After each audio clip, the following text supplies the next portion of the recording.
Olá, pessoal, tudo bem? Hoje estamos aqui com mais um Conexões Saudáveis e eu queria te convidar para participar conosco mais uma vez, né? Já tivemos um e agora teremos este novo podcast. E aí tá aqui para a gente começar e desenvolver cada dia mais. E aí nós estamos com uma convidada super especial, que é a Catiane Souza. Ela é neuropsicopedagoga.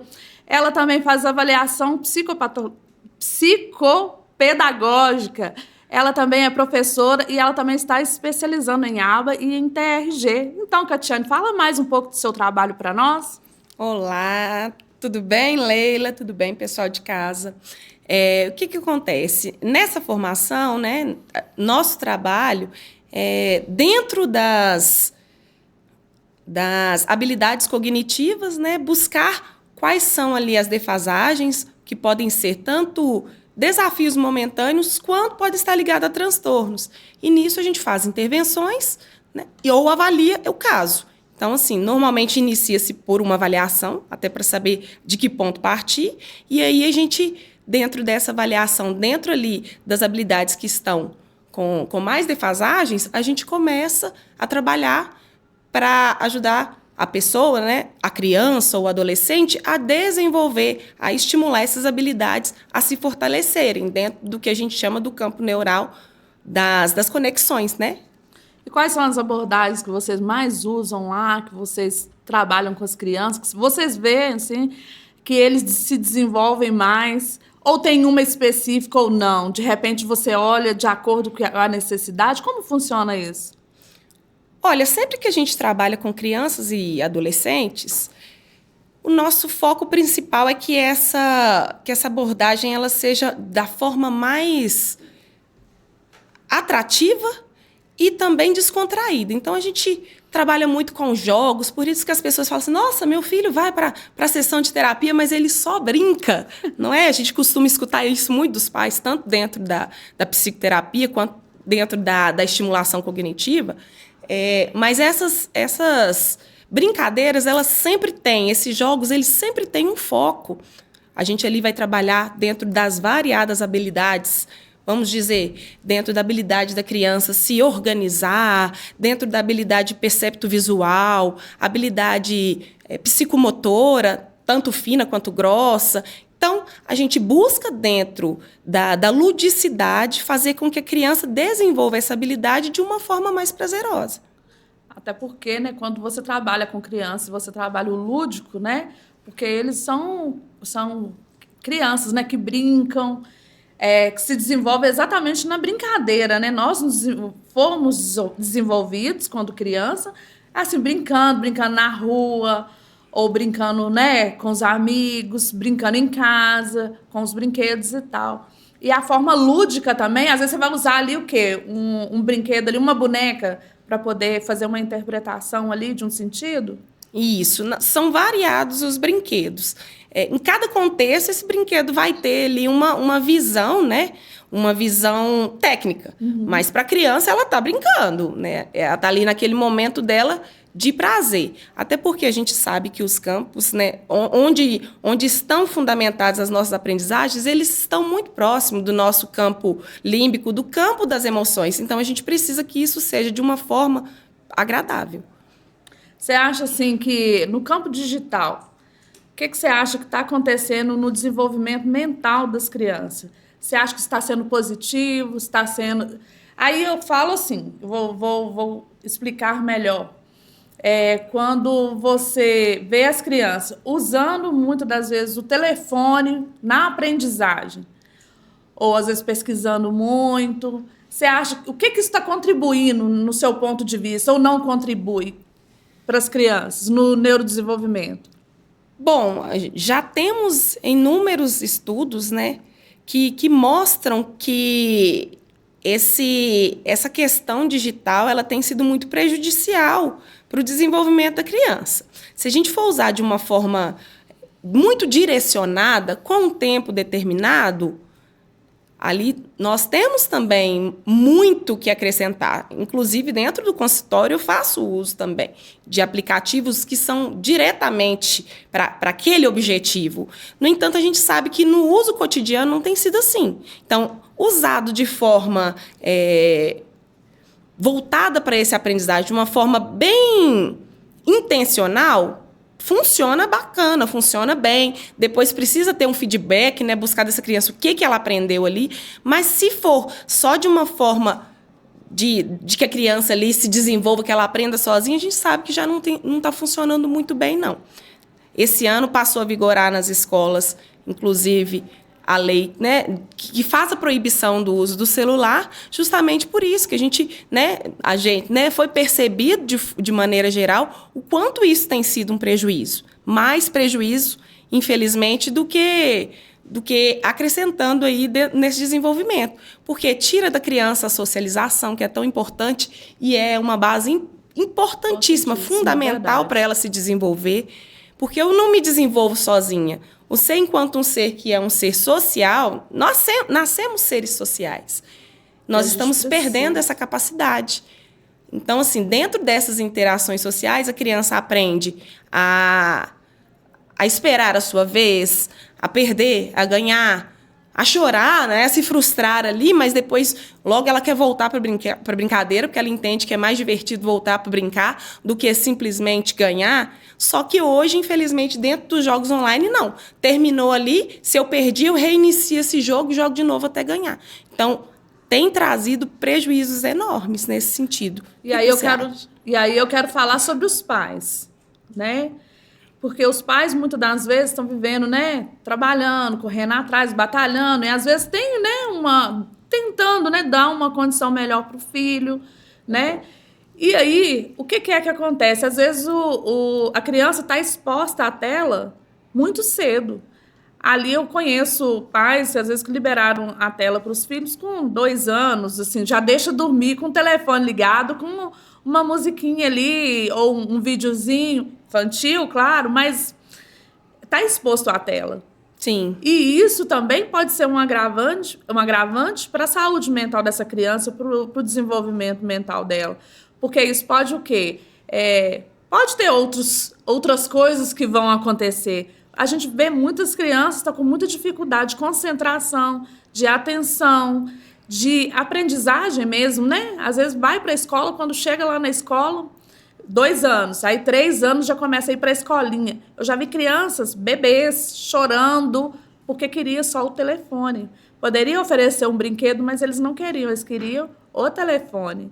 Então, essa exposição, como você havia falado, é uma exposição negativa, é uma exposição que não vai favorecer essa criança, né? De jeito nenhum. Então, tem que ser trabalhado, né, de forma correta, pensando seriamente, né, no que vai ser feito, né, para essa criança. Você concorda? Olha, é isso que você falou. A gente sabe que tem muitas famílias que o celular tem sido a babá da criança. Aquele momento que a família tem para interagir, ou então que está ali na casa com outras atividades, ou num evento, numa mesa, a gente vê muito isso em shoppings, né, em restaurantes, está ali a família reunida, a criança com o celular, com o tablet, né, os pais ali, cada um com o seu também. Não existe uma interação saudável. Uhum. Não, na verdade, aquilo ali, houve-se, às vezes, um gasto com essa intenção, levar a família para passear, para interagir, mas ali cada um está com a sua interação individual. Né? Já parte desse ponto. Quando a gente fala dessa interação muito pequena, altamente prejudicial e nada recomendado para essa criança ter acesso ao celular antes de 4 anos, eu digo até mais, sabe? Porque o prejuízo é muito maior do que o benefício. Estamos em uma era digital, sim, mas isso tem que ser muito bem direcionado e, infelizmente, não tem sido. E aí, o que essas telas têm transmitido para as crianças, além do conteúdo em si, que a gente sabe que não é algo que a gente consegue delinear a todo momento, porque se a família deixa ali totalmente à disposição da criança, ela começa vendo um vídeo, desse vídeo pula para outro, e a gente sabe que, assim como existem muitas pessoas preocupadas em fazer um conteúdo de qualidade, um conteúdo educativo, também tem pessoas perversas, né, que estão ali com intenções maquiavélicas por trás daquilo ali. Então, começa ali o desenho muito bonitinho, com os personagens favoritos, e logo em seguida começa a mostrar personagem matando o outro com faca. Então, assim, acabam sendo informações para a criança que está ali cheio de neurônios espelhos, né? É verdade. Que fazem com que ela entenda aquilo ali como algo normal de se utilizar, de se fazer, e dando péssimos exemplos de vida mesmo. Começa então, a sair um pouco da realidade, né? De como que Isso. funciona o mundo e começa a viver um mundo virtual, né? E aí, e a depressão, ansiedade nesse contexto? Como que tá? Tá aumentando? As crianças que chegam hoje lá no seu consultório, estão chegando lá como? Olha, Leila, essas crianças, elas estão chegando assim com um nível de ansiedade muito grande. Então, assim, e o mais impressionante, né? Eu não sei quando elas chegam até você, algumas delas, né? Porque você não atende tanto o público infantil. Mas quando chega, a própria criança já falando, é porque eu sou muito ansioso, sabe? Então, a criança, ela já trouxe isso como uma crença Como de que estigma, isso, né? como um estigma dessa limitação dela. Não, é porque eu sou muito ansioso. Ela não entende que isso é uma forma que ela está agindo que não é normal, que não é dela, né? Tem prejudiciais. O que eu costumo dizer? A maioria dos casos que eu recebo tem um nível de ansiedade muito grande, e uma das primeiras coisas que eu peço sempre para as famílias que vão principalmente para a avaliação, eu sempre falo assim, vamos fazer o seguinte, antes de qualquer coisa, vamos fazer a retirada dessa tela, né, das principais telas, né, que eu falo assim, nós temos inúmeras telas dentro de casa. Né? Nós temos o celular, que é aquele contato. Celular, né? Temos a televisão e tudo. Então, assim, hoje, Netflix, então, série, e você fica ali se bobear. A gente que é adulto, a gente vai ficar ali horas e horas na frente. Ali, não, e a gente às vezes pega a gente pega uma série para ver, a gente gosta e a gente fica ali horas. Quando você vê, você já se perdeu. Passou o final de semana inteiro. Isso acontece não mesmo. Acontece com a gente também. Então, assim, a gente precisa tomar esse cuidado. E eu sempre falo, a primeira coisa dessa avaliação, nós vamos fazer a retirada das telas. Fazer uma limitação quando né, vai causar muito problema tirar de uma vez. A gente pede sempre para retirar essas telas. Por quê? Porque para baixar mesmo esses níveis de hormônios que causam essa agressividade, essa ansiedade nas crianças. Porque esse, infelizmente, é um dos pontos principais das principais telas, né? O contato rápido faz com que a criança tenha ali uma liberação de uma série de hormônios que dão prazer e, ao mesmo tempo, quando você tira, causa ali a agressividade, a raiva de estar sendo tirado aquilo ali que é algo bom. Na verdade, aquilo ali é uma dopamina barata, né? A neurociência fala sobre isso, né? Exatamente. Que, na verdade, você tem uma elevação de dopamina muito rápida, é aquela passação de mão na tela, ou que você fica ali vendo coisas sem 30 sentido. segundos, Leila. É dopamina barata, porque aquilo ali dá uma sensação de satisfação naquele momento, mas em seguida passa. Por isso que você continua rolando a barra do feed. Exatamente. E aí você continua ali naquela movimentação. E a criança, a gente ainda tem outros afazeres, pensa assim, peraí, isso aqui não é o momento. Mas uma criança, ela não está preparada. Então, ali, ela começa a ver como um meio de vida. Ah, tudo bem. Eu vejo muita criança hoje com, aparentemente, ter TDAH e, no entanto, é excesso de tela. A gente já conversou uma vez sobre isso, lembra? Muito. E, assim, também, né, eu até ia chegar nesse ponto também, a gente tem muito esse fator de chegar crianças com hipótese, tanto do TEA, né, que é o transtorno do espectro autista, como de TDAH, mas que, na verdade, é um excesso de tela. Então, se a criança ela está ali, parece que a gente veio para falar só de tela, mas porque é um ponto tão importante, né, dentro do que a gente fala da construção, principalmente dessa primeira infância, onde a criança tem uma série de neurotransmissores ali pulando, gritando por aprendizagem, nós estamos perdendo muito já na base. Ou seja, quando chega na fase de outras aprendizagens mais estruturadas, a criança não tem condição de aprender. Porque a base dela já foi construída com essa dopamina rápido, né? Então, 30 segundos, se eu recebo uma resposta de satisfação, eu não tenho trabalho de criar, eu não tenho trabalho de fazer aquele quadradinho, né, que a gente costuma falar dentro da neurociência. Alguns, né, uns falam em outros formatos, mas eu gosto do quadradinho, que é eu estar ocioso, vou procurar algo para fazer, então eu vou para a criação, vou mexer, né? Na nossa época, a gente ia, arrancava umas folhas de uma árvore, mexia no barro, arrancava um galho da árvore, que depois a gente apanhava da mãe às vezes, acontecia alguma coisa, tinha um resultado, mas tinha ali o processo criativo, resolvia, achava uma brincadeira, concentrava-se nela um tempo, para depois receber essa dopamina, essa satisfação, e dali já criava uma outra brincadeira, e já subia, e já de novo, bom, né? Ociosidade. Então, assim, a gente não parava. O nosso processo criativo, esse processo de neurônios que estavam ali se formando, se fundamentalizando, eles eram desenvolvidos dessa forma. Hoje a criança não. Estou ocioso, vou para a dopamina. Estou ocioso de novo, vou para a dopamina. Por isso que hoje nem ver um vídeo de 2 minutos as crianças não dão conta. Porque essa dopamina ela é liberada com 30 segundos. Para eles é insuportável. Então, eles áudio, já se a gente, né, como mãe, manda para eles um áudio que passa ali 40 segundos, a minha filha mesmo, às vezes ela fala assim, mãe, pelo amor de Deus, mãe. E esse podcast? Nossa! Não é? Esse podcast que você mandou. Pelo amor de Deus, você não faz isso com as outras pessoas, não. Mandar um áudio desse tamanho. E aí você vai ver, não deu 1 minuto. É insuportável, muitas das vezes, 1 minuto. Ou seja, eles não estão nem aprendendo a habilidade de se comunicar.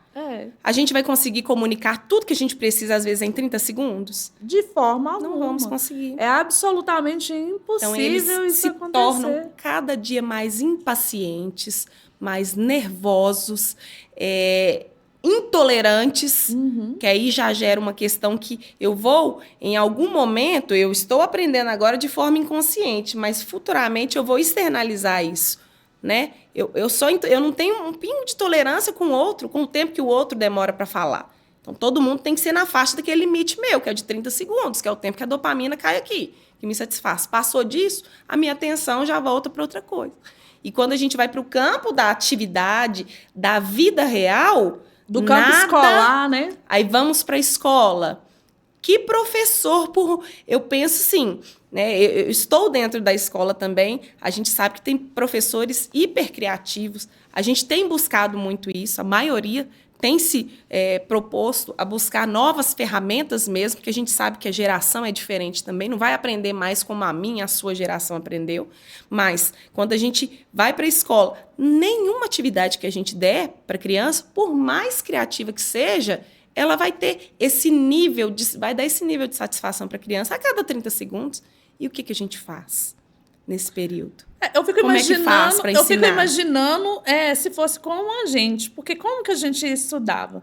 Não sei da sua época, mas toda a vida a gente tinha que sentar e ler bastante. Eu até hoje eu gosto de leitura, até porque eu fui ensinada assim. Eu lembro que na escola eu tinha que fazer uma prova, eu tinha que fazer a prova oral e eu tinha que saber o livro inteiro.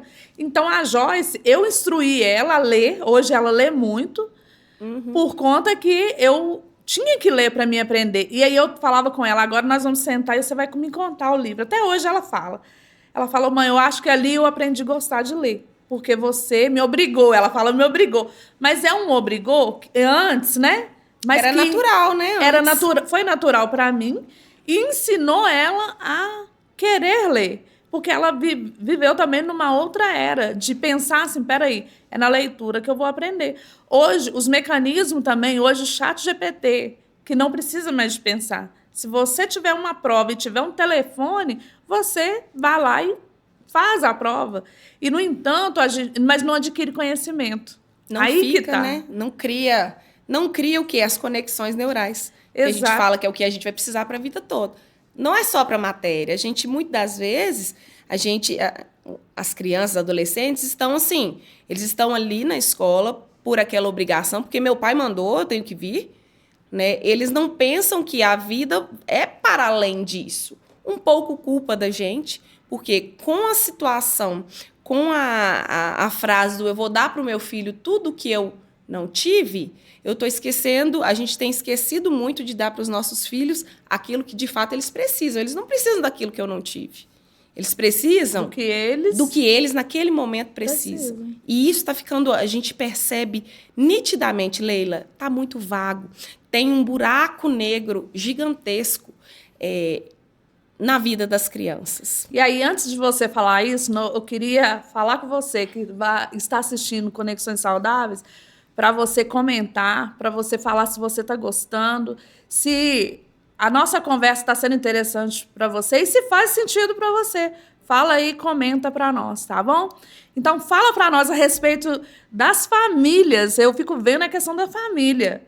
Gente, hoje, aí eu vou dar até alguns exemplos que já aconteceu comigo também.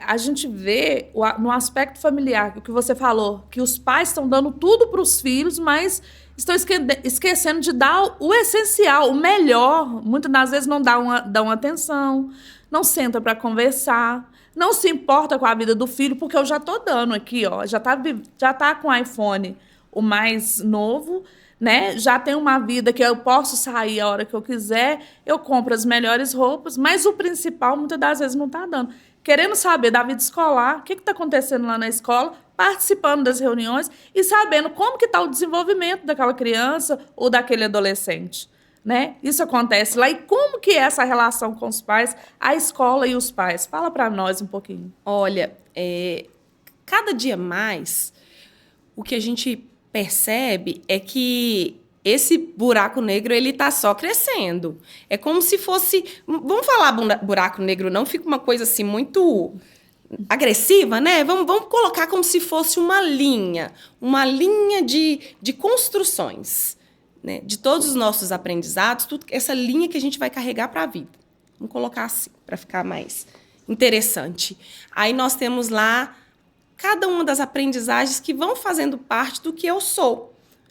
Do que eu conquistei, do que faz parte do que eu trouxe de herança familiar, de responsabilidades, Daqui a pouco eu lembro a palavra que eu queria dizer. Então, assim, a gente vai fazendo essas pequenas construções. Só que, quando a gente pega essa criança com essa primeira linha, no meu caso, que estou ali bem em uma das primeiras bases ali, da alfabetização mesmo, você vê que a criança ela chega, ela não consegue ter essa noção da importância de ouvir, da importância de estar perto de outras pessoas, de se socializar. Entende? As famílias, nessa busca ativa de dar para o meu filho tudo que eu não tive, elas estão trabalhando muito em casa. E isso eu não falo longe, às vezes a gente mesmo em casa, a gente já tem conversado sobre isso. Não, esse ano me policiei para ter mais tempo com a minha família, né? Ter tempo de qualidade. Porque uma coisa é eu ter também muito tempo se eu falo para o meu filho para ele não ficar no celular e estou ali com o celular o tempo todo na mão também. Que não vai resolver nada. Que não é produtivo, que não está somando com aquela criança ou com aquele adolescente. E não vai ser também um bom exemplo. Porque se eu estou falando com ela que essa é uma prática que para ela está sendo prejudicial e estou me mantendo nela, estou ali me mantendo nela, o que eu vou fazer? Eu estou mostrando para ela que o que eu falo é diferente do que eu faço. Né? Já começamos por aí. E aí, quando essas crianças chegam, principalmente quando a gente recebe crianças com um nível de agressividade maior, com uma sensibilidade emocional maior, o que a gente percebe? Que a base dela ali, a base familiar, sejam os pais, né, os avós, ou por quem que elas estão sendo criadas, são bases que estão muito perturbadas, traumatizadas, são bases que estão precisando de ajuda. E aí a gente chama, né, essas famílias para a escola, para a gente conversar, para a gente buscar junto uma solução para aquela criança. Muitas das vezes, essas famílias, o primeiro sentimento da maioria das famílias é: a escola está contra mim, está contra o meu filho, né? Estão pegando no pé do meu filho. né? Olha só, meu filho não é assim em casa. Uma frase assim que a gente escuta. Deve escutar muito, né? Muito. Nossa, mas em casa meu filho não é assim. Imagina! Meu filho não é assim em casa. E aí, eu sempre, quando essa frase é dita para mim, eu sempre explico no contexto social mesmo. Falo assim, mas espera aí, você consegue ser do mesmo jeito que você é na sua casa, em todos os lugares que você vai? Impossível, né? Não tem como. Você ali tem buscas diferentes. Você quer ser aceito pelo grupo. Você não vai ter atitudes que, às vezes, na sua casa faz parte ali da sua cultura familiar. Né? Coisa simples, um arrotar, vamos dizer assim, que é uma coisa que na sua casa você não vai fazer, às vezes, perto dos seus amigos, que você pode ser não bem visto. E assim são as crianças. Se elas têm um grupo ali que elas querem se encaixar, elas vão ter comportamentos parecidos com aquele grupo. Ela vai buscar pertencer àquele grupo. E, às vezes, infelizmente, por uma falta, né, de maturidade, vamos dizer assim, ela vai adquirir comportamentos que não são práticas dela, práticas, às vezes, da cultura familiar dela. Porque na escola é onde que várias culturas, o que acontece? Se chocam. Verdade. Né? Então, assim, e aí quando a gente chama, voltando, né, puxando do ponto das famílias, quando a gente chama essas famílias para conversar, a gente vê o quanto estão fragilizados. Né? É uma mãe que está ali dando tudo de si, ocupando. Hoje a mulher ocupa vários espaços, então isso está tomando dela uma sanidade mental, vamos dizer assim, que é necessária, às vezes, dentro do contexto para a gente educar os nossos filhos. Né? É uma família sobrecarregada de serviço para dar conta de manter tudo que querem ter enquanto bem, enquanto material. Então, assim, é uma criança que, às vezes, ela fica dentro de casa, perto dos pais, mas é como se ela não tivesse ali, ela não é notada, não é vista. Então, tudo que ela faz é para chamar atenção.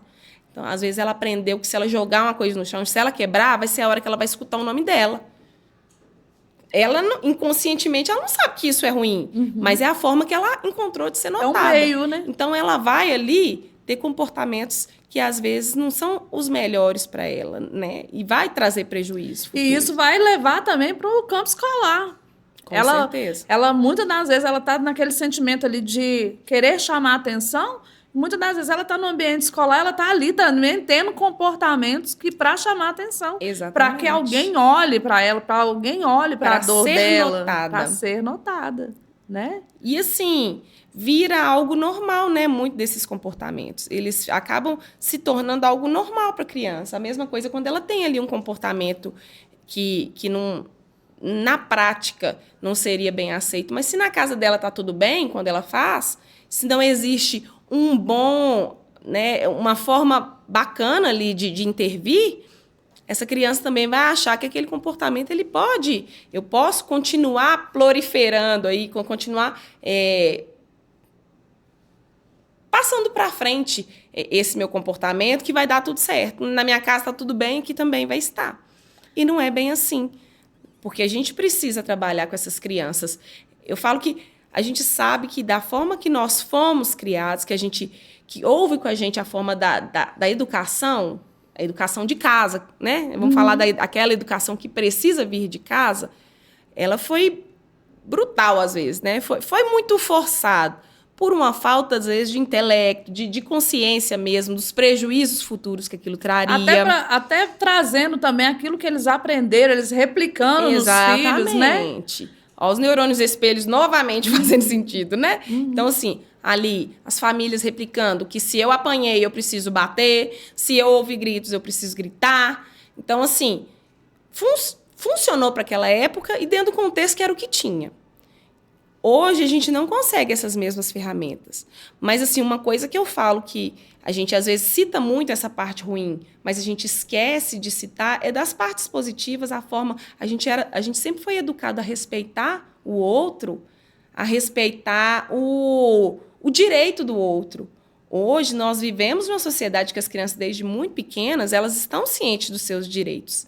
Porém, elas não estão entendendo que o direito dela acaba... Quando o outro começa. Né? Então, a partir dali, ela não está lidando como cidadão social. Porque todo mundo só tem direito. Eu tenho a minha barganha. Né? É uma via de mão dupla. Exatamente. Eu tenho direito No entanto, eu também tenho deveres. Eu tenho o direito de ser escutado, mas eu tenho o dever de ouvir quando o outro disser, quando o outro falar. Com certeza. Né? Então, assim, são linhas tênues que estão se esbarrando demais. E isso, às vezes, a gente não entende, que nós estamos ensinando isso para os nossos filhos. Ah, não, mas eu falo para o meu filho que ele tem que respeitar o outro. Eu falo para o meu filho que ele tem que respeitar o outro. Mas eu chego na porta de uma escola e estaciono meu carro na vaga que é do deficiente. Então, eu falo. Mas ele está vendo ali o quê? A minha fala ou a minha ação? Opa, se é rapidinho, tá tudo bem, eu posso parar aqui. Eu paro na porta, acontece muito, e eu fico muito brava. Quando param na porta, na garagem da escola, como que os professores vão entrar para dar aula? Como vai entrar? Como é que vai entrar? Para receber aquelas crianças que os pais estão atrasados, que não podem nem, às vezes, parar de uma forma adequada. É absurdo, então, né? Então, assim, são várias coisas que nós estamos inconscientemente ensinando para os nossos filhos. E querendo que eles aprendam, como que eles vão aprender? Uma coisa que eu tenho visto muito, e aí eu quero até trazer a representação de uma amiga minha, ela descobriu que o filho dela, né, é espectro autista, e ela sofreu muito mesmo, muito. Ela teve exatamente um problema na escola e tudo. Mas só que o caso dela foi um caso, né, diferente. Mas, assim, ela... Aí, trazendo essa questão, né, do adoecimento. E ela entrou em depressão. E poucos dias atrás eu conversei com ela, e, né, a gente entrando no assunto, como é que ele estava. E aí ela falando comigo, falando, Leila, assim, eu vivi um momento que eu pensei em acabar com a minha vida. E aí, trazendo num contexto, igual você está trazendo, né? Como é que as coisas hoje em dia estão ficando? Eu aprendi com a Patrícia, ela teve um podcast aqui com o Teleboom, Teleboom. Ela é muito boa, ela também faz, né? Ela dá o curso de aba. E eu aprendi uma coisa, que a gente tem que empoderar.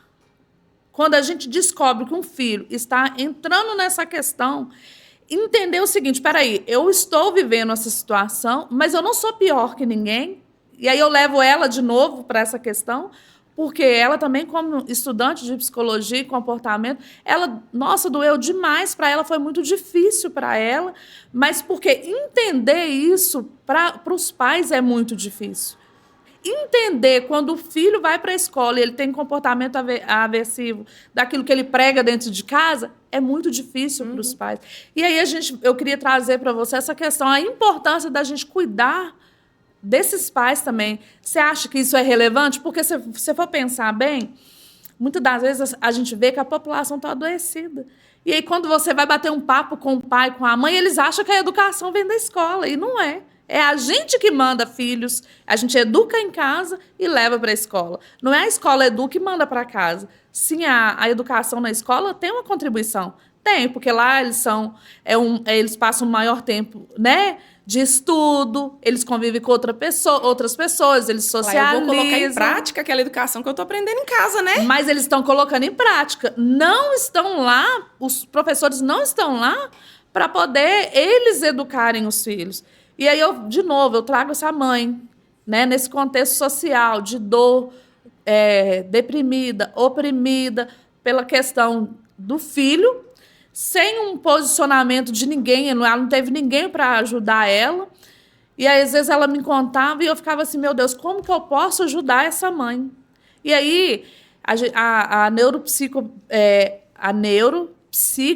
Pedagogia, tá vendo? É o trava-língua, tá vendo acontecendo? Já tá trabalhando aqui, uma habilidade. É uma habilidade. Ela vem a calhar também para poder trazer essa clareza para as pessoas de entenderem no contexto. Peraí, mãe, eu tenho certeza que você lá dentro do seu consultório, que você vai fazer um teste lá, eu tenho certeza que você vai pegar e olhar para os olhos daquela mãe, e às vezes você vai ter que ter 1 minuto com ela, de entender o que aquela mãe está sentindo. Exatamente. Muito. Isso acontece muito, Leila. Até aproveitando o gancho. Muito das vezes, tem aquele dia que chega a mãe e a criança para terapia, que eu falo assim, não, vamos aqui, ó, chama a criança, preparo algo para ela que ela possa ali se desenvolver sozinha também, porque isso também é importante, a criança precisa saber trabalhar dentro da ociosidade, e chama a mãe, para que essa terapia seja direcionada a ouvi-la, a dar aquele momento para que ela consiga colocar para fora o que está acontecendo. Porque o que mais, enquanto as mães estão adoecidas, ela não consegue auxiliar os seus filhos, ela não consegue ter ali um bom direcionamento daquela família. Né? E a gente sabe que, como pilar emocional, a mulher, ela normalmente, ela tende a ser o pilar emocional da família. E se ela está doente emocionalmente, como que ela vai dar conta? Então, assim, muitas vezes, não foi uma, às vezes nem até duas, adoece aquele ambiente adoece ali, o ambiente, porque a mãe doente, ela adoece o ambiente. Então, várias dessas vezes, eu precisei parar aquilo que eu tinha planejado para aquela criança, para desenvolver de habilidade dela, para a gente trabalhar a emoção ali da mãe naquele momento, que às vezes está por transbordar a qualquer momento. Né? Então, e não só das mães de crianças neurodivergentes, que também precisam ser muito acolhidas, porque ali né, são várias as situações que elas passam diariamente. É de busca por direitos, é uma luta, né, diária. Só que entender, aí eu sempre trago para elas também sempre esse contexto do... Primeira coisa, nós vamos trabalhar o momento de compreender a família, o momento de compreender, opa, peraí, não tem problema eu ter o luto, aquele momento do sofrimento. Eu descobri que meu filho é neurodivergente, vai ter um momento do sofrimento, sim. Por quê? Porque aquele momento ali morre o filho ideal. Exatamente. Né?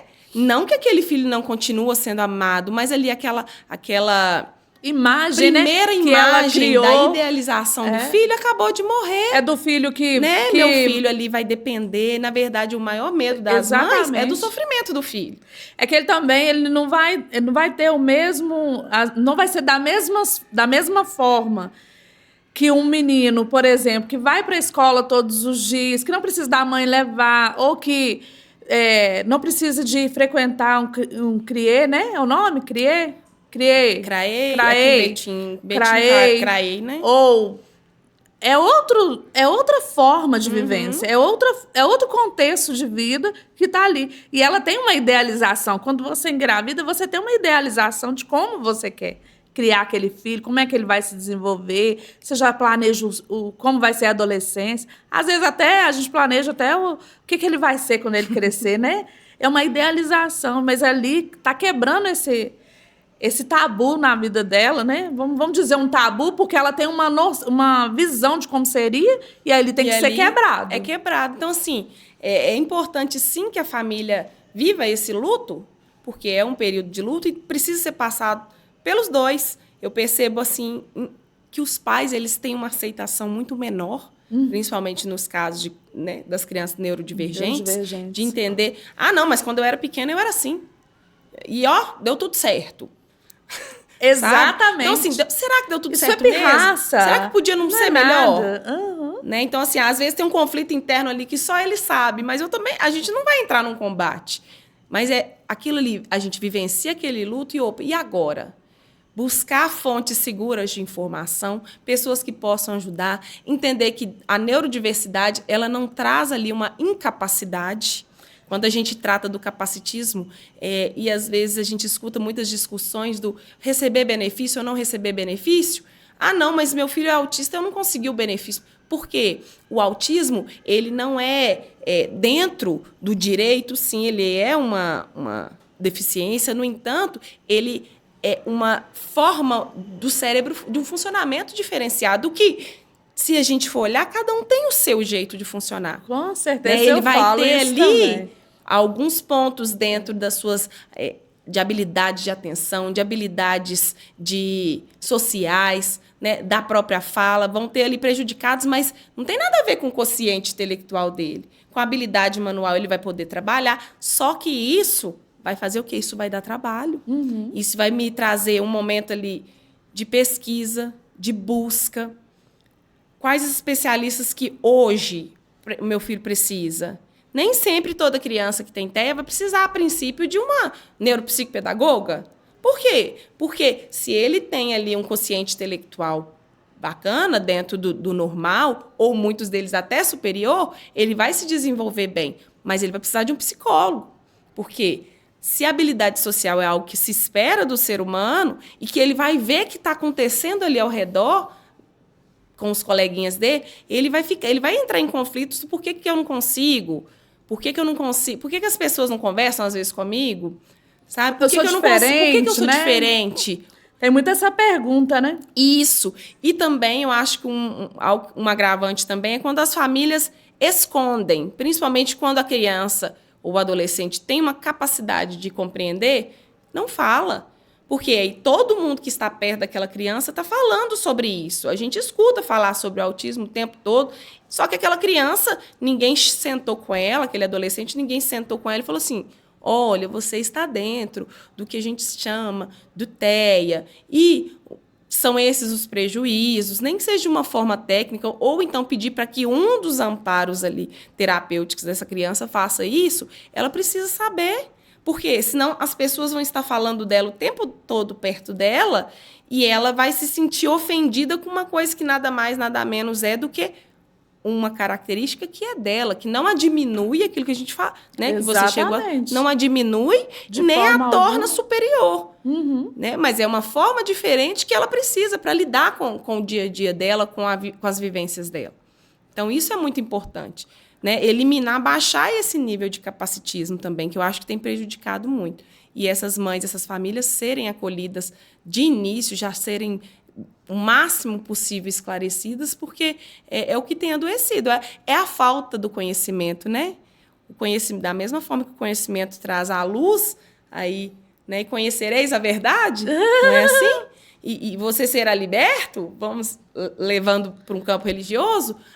É isso, é você conhecer, é estudar. Mas peraí, o que é isso? O que está acontecendo? O que está acontecendo? E aí eu vou falar no TCC, interpretar, né, os sinais, né? O que essa criança está mostrando para você, né? Muitas das vezes a criança está ali mostrando o tempo todo o que está acontecendo e você está ali fingindo que aquilo não está acontecendo, está buscando tratamento para aquela criança, porque também você não está querendo saber qual que é o diagnóstico. Porque você está se escondendo, peraí, enquanto eu não sei, eu não preciso de ficar nessa luta aí, não. E é necessário esse cuidado, porque o TEA mesmo, ele pode reduzir, né? Sim, como é que fala? O funcionamento da criança, tem muitas crianças que, quando as famílias percebem desde cedo, desde muito pequeno, essas crianças, elas têm uma vida, um comportamento, uma vivência adaptativa muito melhor. Por quê? Nós passamos aí por várias podas neurais. Né? Dentro da neurociência, a gente sabe que tem podas neurais que são fundamentais. Por que aquela criança, às vezes, ela começa a falar? Não, mas ele começou o desenvolvimento, beleza. E depois parou de falar. Por quê? Existem podas neurais que são as fundamentais. Né? Nós temos ao longo de toda a nossa vida, mas nós temos uma por volta dos 2 anos e pouquinho, que ela é fundamental, né? Outra ali por volta dos 5 anos e meio, outra por volta dos 10, 11 anos, que são as substanciais, com mais podas. E isso vai acontecendo depois, ao longo da vida, mas em um número diferenciado. Mas essas podas, se a criança não ouve, se houve ali um processo terapêutico, se ela foi levada, estimulada nessas habilidades, porque nem sempre, e a gente também não pode se fechar, achar que tudo que precisa ser estimulado na criança vai ser só no ambiente terapêutico. Vai ter que ser em casa também, né? São quantas terapias, às vezes, que a criança precisa? Às vezes, você não tem condições de colocar em todas. Se você, às vezes, vai esperar ali por um serviço público, vai passar uma longa jornada da vida dessa criança também. Então, se você começa a fazer estímulos adequados, essa criança ela tem capacidade de desenvolver muitas dessas habilidades que vá se perdendo. Por quê? Nosso comportamento humano, ele é moldado. A gente consegue moldar o que é de comportamento. Eu já vi crianças, né, mesmo que estavam assim, com o neurodesenvolvimento bem complicado mesmo, e aí naqueles processos de cuidado com o psicólogo, com a neuro, e foi fazendo os tratamentos com TO. Gente, é muito bom. É melhor você saber o quanto antes do que você ficar esperando aquilo ali piorar. Muitas das vezes você vai lá na frente, se você não se posicionar agora, que você está vendo, seu filho está lá, está demonstrando o que está acontecendo, você está vendo. Sabe uma coisa que eu aprendi com a Patrícia, que é muito interessante, que ela falou assim, olha, toda mãe conhece seu filho, e conhece mesmo, né? Ali, ela até fala que o jeito de segurar, o jeito que você põe o neném para deitar, ele só deita naquela posição. Ele sabe? não tem interesse. Não tem. Os olhos, né? Não social fixa. dele, ele não fixa em você. Não Se você fixa. está amamentando ali, a criança não fixa o olhar. Não, É. Aquilo ali já é uma parte social da criança. Ela é o quê? Se conectar com a mãe. Ela vai dar aquela olhadinha, vai dar aquele sorrisinho. Uma coisa assim que marca muito a minha maternidade, principalmente do primeiro filho, que foi o que amamentou, né? Foi disso, que às vezes ele estava mamando meu peito, ele segurava meu peito, dava um sorrisinho assim, segurando o peito e olhava para mim. Então, se a criança já apresenta déficits nisso, não significa também que todo caso vai ser um caso de TEA ou de outro transtorno. Não, mas você já começa a ficar atento. Opa, meu filho não está firmando o pescocinho, meu filho não está engatinhando ainda, né, no que é esperado, não está sentando ainda, né, não tem uma troca. Eu mostro um objeto, aponto com o dedo, ele não leva o olhar para ver esse objeto. Então, já são o quê? Pontos de começar a observar e já falou, opa, deixa eu ficar atenta aqui. E deixa aí, eu trabalhar, esse momento aí tá tendo, né, aquele controle com o pediatra. Olha aqui, o que você acha? Pedir essa informação. Você acha que eu marco? Você acha que eu levo no neuro? Você acha que... O pediatra vai orientar. E muitas das vezes a mãe está tão ligada igual a gente está falando aqui, né? Às vezes os pais estão tão ligados em o filho idealizado que a gente não está olhando os detalhes, né? E nesses detalhes, muitas das vezes, se você procura antes um tratamento, você vai desenvolver, extremamente seu filho. E lá na frente você vai olhar para ela e falar, gente, ainda bem que eu me posicionei antes, né? E aí eu queria falar um pouco sobre a Meu Deus, hoje está difícil as palavras. Neuropsico? Pedagogia? Não, motricidade. Tá. Até as outras formas, gente, não só isso, né? Às vezes, no desenvolvimento, você vai perceber outras coisas. Igual você falou do pescocinho, você vai perceber que a criança não firma no colo. Então, é necessário essa visão, né? A criança, às vezes, tem uma marcha diferente, porque todo mundo acha, às vezes, que é só a ponta dos pés. Não, meu filho não é autista, ele não anda na ponta dos pés.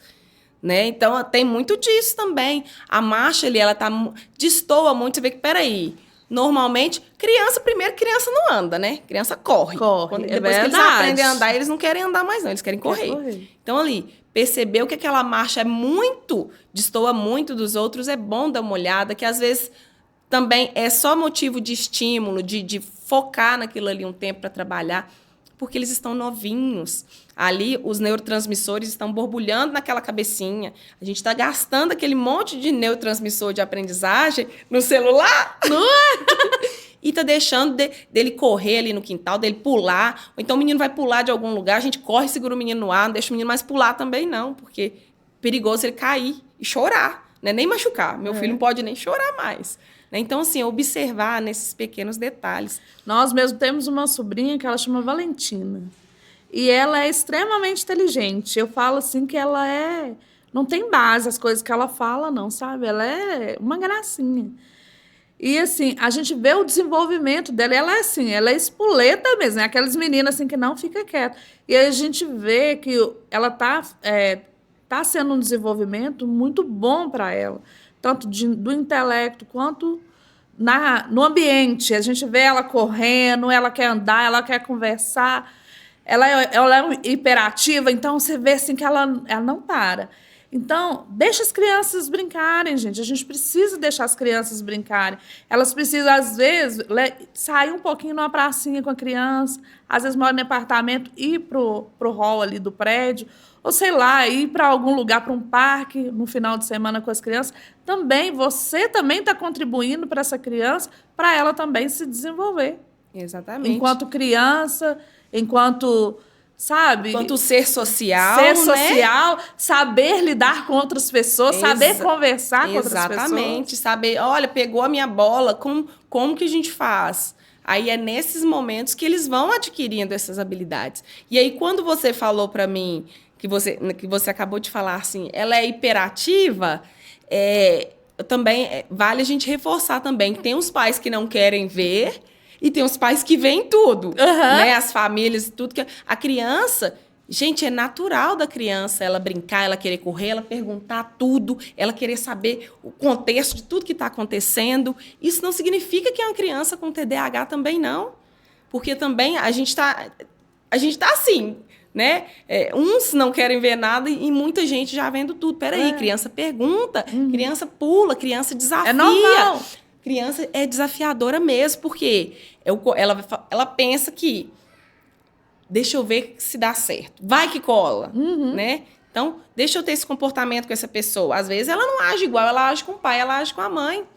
Aí as crianças agora estão tidas como tendo TOD, já crianças com 3, 4 anos, sendo que TOD, normalmente, os neurologistas, os psiquiatras infantis, eles costumam fechar que a criança tem ali uma questão do transtorno, né, opositor, por volta dos 8, 9 anos para mais, porque tem muitas habilidades que nem começou a se formar nessa faixa etária ainda, né, que nós temos ali o controle inibitório, que ele vai sendo trabalhado, vai sendo, né, fundamentado até por volta dos 8, 9 anos. Aí criança com 3, 4 anos, não. Aquele menino ali tem TOD. Vamos parar também de rotular. Criança é criança. Muito vai ser comportamental, vai ser uma linha de trabalho ali, de trabalhar o comportamento dela também. Né? Porque senão também tudo vira transtorno. E a gente começa a explicar, às vezes, coisas comportamentais, a falta da gente ali, enquanto educador do nosso filho, como um transtorno. Porque muitas pessoas também têm usado esses transtornos como bengalas. Essas crianças estão... Não, aí o menino se comporta de tal forma. Não, é porque ele tem TDAH. É porque ele tem TOD. Não é porque eu não estou trabalhando com ele melhor essa habilidade, não. É porque... Eu vejo muito essa questão. Eu lembro, igual a gente, né, participa lá do Instituto Dia, né, com a Ana, e aí a gente vê muito a questão, né, nas mães lá, na roda de conversa, elas explicando, elas falando, né? Não, peraí, eu explico para o meu filho que isso não pode, indiferente, né, do diagnóstico dele. Eu ensino ele que isso não pode. Então, a agressividade, muitas das vezes, a agressividade está muito mais relacionada ao comportamento, a forma que os pais estão direcionando essa criança, do que propriamente né, o transtorno. Exatamente, assim, lógico que tem ou ali... a neurodiversidade. Né, hoje eu atendo crianças de todos os níveis, né, de suporte. E, assim, eu tenho crianças com níveis mais elevados que elas têm uma fala prejudicada, né? A forma oral da fala mais prejudicada, mas ela compreende ali o que é uma regra, o que não pode, e a gente vai trabalhando isso caso a caso. A gente não pode generalizar, não, sabe? Então, cada caso ele precisa ser olhado com muito carinho, ser trabalhado, porque, primeiro, que não tem uma fórmula. Né? Se tivesse uma fórmula né, toda criança assim, nós vamos trabalhar assim. Oba, eu já ia querer uma para eu começar trabalhando lá em casa. Para já funcionar na minha casa. Né? Não era nem lá no consultório, não. Não tem. E a gente precisa disso. E eu acho que está faltando muito esse direcionamento, muito esse olhar das famílias também. Tá, o meu filho tem um TDAH, tem um TOD, mas espera aí, regra vai existir em todos os lugares. Com certeza. Né? Tem coisas que elas não são aceitas em lugar nenhum, independente do que tiver. Como que a gente vai lidar? Como que ele vai lidar? Né? Ele vai... Por quê? Porque quando a gente fala lidar, é porque a gente pensa muito, não, mas ele é assim, é um direito... E o direito do outro de estar naquele ambiente? Aí eu vou já estar... Aí a gente entra no direito do outro, na nossa parte de dever. Não. É ensinar para que esse comportamento não prejudique, para que ele tenha pessoas perto dele. Então, assim, tudo que é comportamental é modelado. Uns vão demorar um tempo maior, outros menor, sabe? E, principalmente, quando a gente fala dentro das linhas de estudo, né, da análise do comportamento aplicada, a ABA, e também da TRG, que também está dentro de comportamento, os comportamentos, eles são... Você tem que olhar o que antecedeu aquele comportamento. Tudo é comportamento. A partir do momento que você está vivo, tudo é comportamento. Se eu me comporto de certa forma, de determinada forma, por quê? O que aconteceu? O que antecedeu esse comportamento?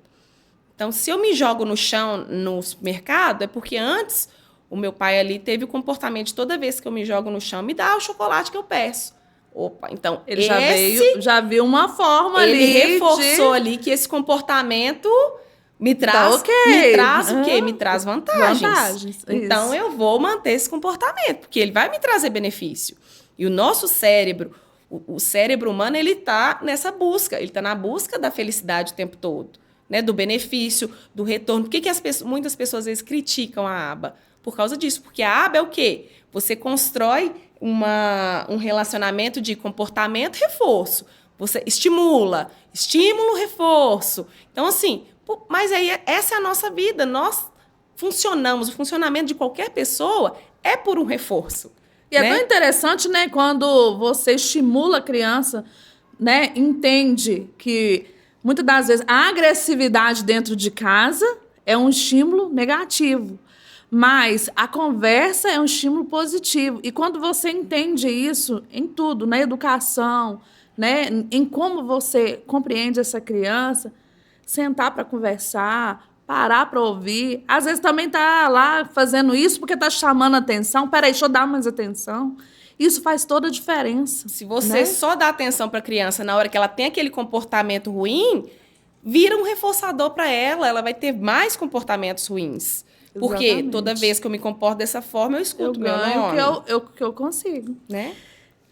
Quer dizer, eu ganho aquilo que eu provoquei ali, então, em contrapartida, eu sou atendido ali na minha necessidade. Na minha necessidade, é isso aí. Então, Catiane, a nossa conversa foi muito boa, mas tá acabando.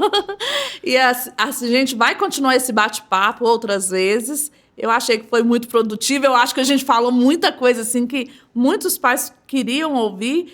E assim, foi muito bom. Eu achei maravilhoso. E assim, sabe, eu acho que o Conexões Saudável teve uma grande contribuição hoje, né? E isso vai assim, hoje o YouTube, a gente coloca lá, vai ser para inúmeras gerações aí para frente, não é só para nós, mas todos que entrarem lá vai ter.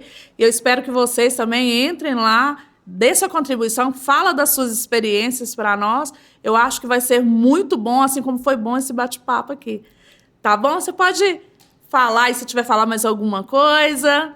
Na verdade, é só agradecer mesmo a oportunidade, né, de estar aqui. Hoje foi bom que a gente teve esse bate-papo mais descontraído.